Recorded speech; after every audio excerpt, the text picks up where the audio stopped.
আসসালামু আলাইকুম এভরিওয়ান। আজকে তো দুপুরেই বলেছি দিনটা শুরু হোক হলুদ ছোঁয়া দিয়ে।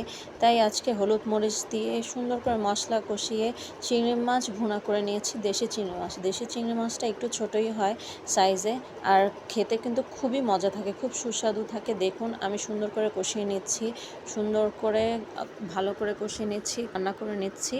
আপনারাও চাইলে রেশমিস কিচেনে ফেসবুক পেজে ইনবক্স করতে পারেন এই চিংড়ি মাছ ভুনাটি খাওয়ার জন্য, কেনার জন্য। দেখুন কত ভালো লাগছে। আমার চিংড়ি মাছটি হয়ে গিয়েছে। এখন আমি একটা স্টিলের প্লেটে ভাত নিয়ে নিব। আমি যদি স্টিলের প্লেটে ভাত খাই আজকে, তাই স্টিলের প্লেটটাই আপনাদেরকে দেখিয়ে দিলাম। স্টিল প্লেটে ভাত নিয়ে নিয়েছি। চিংড়ি মাছ ভুনাটা দেখুন তেল ছেড়ে দিয়েছে, কি ভালো লাগছে। সাথে লেবু নিয়েছি, এত সুগন্ধ লেবুতে, এত ভালো লাগছে, সুঘ্রাণ এত ভালো লাগছে। আপনারাও খেলে কিন্তু বুঝতে পারবেন যে কতটা মজা লেগেছে। খাবারটাও এত মজা হয়েছে, সাথে লেবুটারও এত সুন্দর ঘ্রাণ ছিল, টক ছিল।